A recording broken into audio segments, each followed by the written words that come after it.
Hey guys, this is the self-assessment for Mike Brown for ACTE 632. Before we get started, I just wanted to say thank you so much for a great class. I truly enjoyed this class and all the great discussions, and I'm going to be leaving knowing and learning about a lot of great new resources, which is always an awesome thing to walk away from a grad class with. With that said, as far as the assessment goes, looking at the domains, I am a fully face-to-face teacher.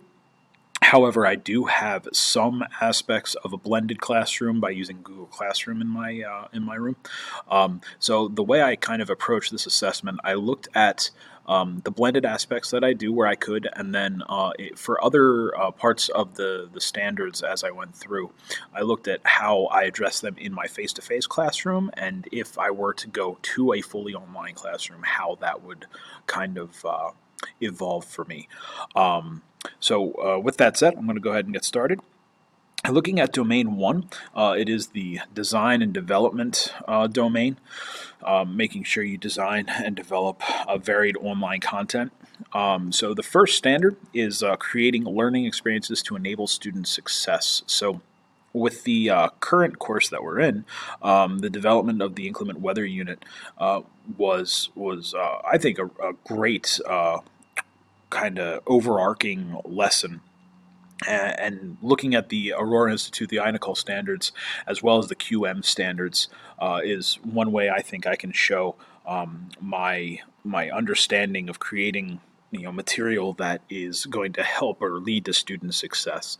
I also did some research in the last class I took, the 633, in Universal Design for Learning.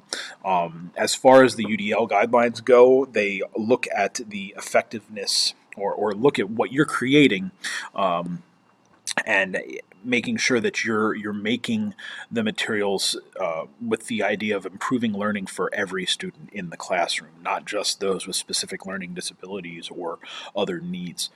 The second standard is existing and emerging tech and registering that. So I have experience with Google Classroom in my face-to-face classroom, like I said. However, I use a lot of varied technology in my class. These are just a few of the things. I try to stay as relevant as I can with upcoming tools. The students are always one step ahead of us with that. But as far as that goes, my job is to meet the needs of the students with what I can in the most engaging way, and that's part of my way of meeting this standard. The third standard is being cognizant of diversity and making accommodations as needed. So I have 129 actively enrolled students in my class. I'm actually getting a new student on Tuesday, so 130. And I currently have 38 or 30% of those students in my roster have a specific educational label. So that could be a learning support label, a gifted label, a 504, or even an ELL label. And some of those are kind of commingled. As far as that goes, I also have around 20 to 25 students that are actively in the Title I program.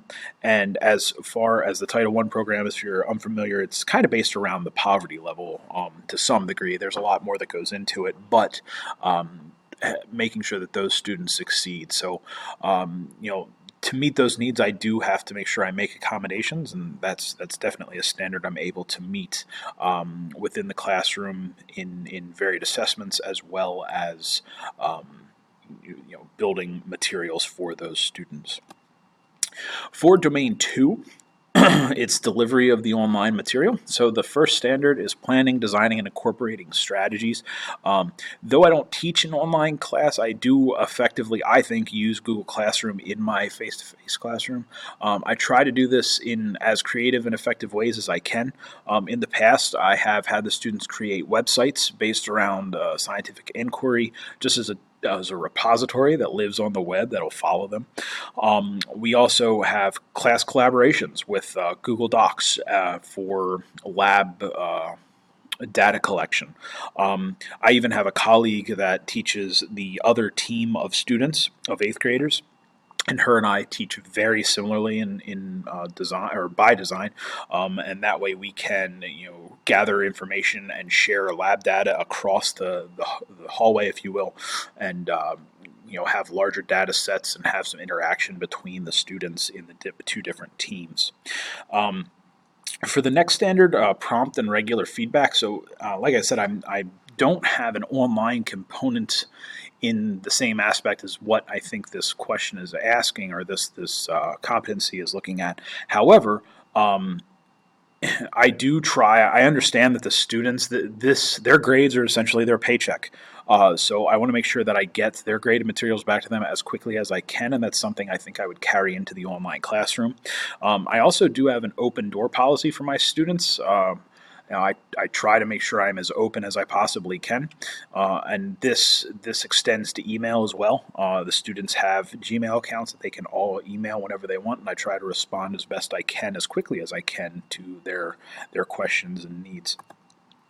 Um, Once again, this one carries over kind of from the first domain, to be cognizant of diversity and accommodations. So meeting those accommodations for those students.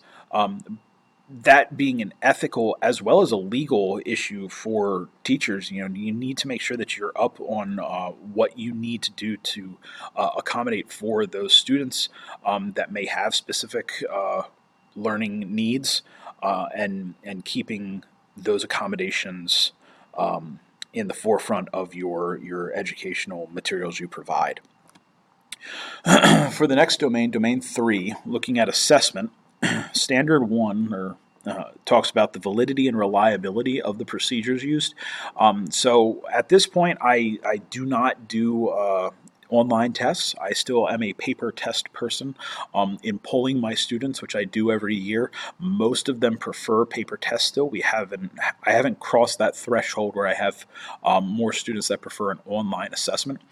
However, if I do, I would make sure that I provide an academic honesty agreement, code of conduct, if you will, to make sure that the students are aware of what is considered appropriate behavior, as well as appropriate submission of their own work. For the second standard, assessments and projects and assignments meet standards. So when I develop my content, I try to I make sure I set a goal for myself to meet the standards set by PDE, as well as my district. Keeping everything aligned. And then when creating assessments, I also try to generate rubrics that are developed for the clarity of the students, making sure that they understand what the expectations are. I've provided here a rubric I made for the discussion post in my inclement weather unit, but I try to do that for projects, as well as any assignment in which there's going to be a depth where interpretation could be an issue. The third standard is that of data from assessments is used to adjust content. So assessments are super important for measuring where the students are. The formative assessments are used to gauge that very frequently in my class. We use pretest, exit tickets, class discussions, as well as things that are specifically used, like designed to be formative assessments. I have included off to the right-hand side there the pre-assessment from the inclement weather unit. But then as far as summative assessments go, these are used to determine, what retention and effectively am I getting the material to the student. So I've included off to the left the test I just gave my students last week, based around the general properties of matter. You can see there different graduated cylinders, reading a meniscus, as well as some questions to measure whether or not they were comprehending the material I was giving them.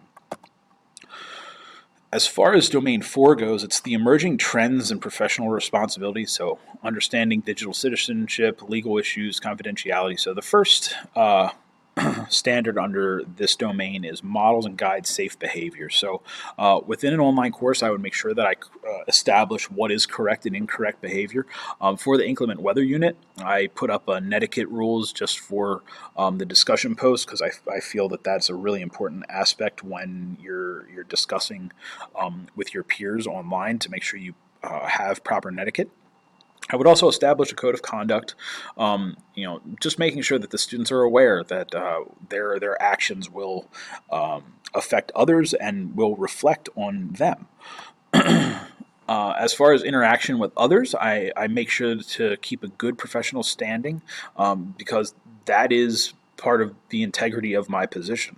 Um, this is with my colleagues as well as parents. Making sure you keep in communication with parents is vital for the success of students. Um, I know not every parent is actively involved. However, you want to try to involve as many as you can and meet them. In the classroom, making sure that they are aware of what's going on. You also need to make sure that you recognize the community of learners that are behind every student. Maybe it's not always parents, but there's a bunch of people that go into helping a student learn and get the material in your class. The third standard is media content is arranged to meet a variety of needs. So, like I said, I utilize Google Classroom in my room, and I present that in hopefully a nice, clean format for my inclement weather unit. A couple of my peers in this class mentioned how they liked how I set it up. Just making sure that you use the best practice when managing your learning management system, and trying to meet the needs of the students without overloading them. There is sometimes too much technology you can throw at students, where they get overloaded with it and they don't know what to do, or you don't give them the proper amount of time to learn how to use the material, or expect too much. So making sure you have a good balance of that, and I think I meet that in my classes. For my to-do list, moving on from here, where I could develop, I want to continue with the program to find the best practices for online education. So I know there is no exemplar for the exact way to do it, but there are better ways to do it. So I want to make sure I'm always on the lookout for that in this grad program. I also want to make sure I keep up to date on the latest technologies. It's so easy to fall behind. It's amazing how in these classes, every time I take one, I find a new technology that other teachers are using, and I have never heard of it, and it blows my mind. It kind of scares me actually how much I'm actually missing, but it's always great to keep in the loop with that stuff. I also want to make sure I discover and implement best practices for meeting the students with specific learning needs. Having a relatively high population in each of my classes of students that have specific learning needs has kind of driven me to make sure I do my best to meet those students where they're at and to provide them with the best education I can. And also to further my understanding of how the online environment kind of mirrors that of my face-to-face classroom and how it's different. Though some things translate over well, not everything does, and making sure I make those adjustments and recognize that information. I know, self-reflection is an important aspect in that, and making sure that I adjust for where the realizing what works and what doesn't for my students and for me. Lastly, the next steps for me, the places I will go. My kiddos at home, I have 6-year-old twins. They love Dr. Seuss, so I had to throw that in there for them. But I'm going to continue moving along in the program. This is my 5th course. I have 5 more to go for the program. And as far as that goes, I've really enjoyed this grad work thus far. I want to make sure, from here on out, I'm using better and more targeted resources in my classroom to meet the needs for my students. I'm also going to try to possibly, once this program's over, possibly adapt to a more blended style in my classroom. One of the options that was presented to me too was becoming a facilitator slash teacher for our online program for sciences for students that are in our cyber program. So that's one option for me as well, moving on after this program. I also want to make sure, really, the end game is to use what I've learned to better serve my students, to meet the needs that I can in my classroom as best I can. So that I think sums up my self-assessment of this class. Once again, I do want to thank you for the great discussions we've had. It has been a great class to be an experience with. And those of you that are still in the program with me, I will see you maybe next time. All right. Thank you very much.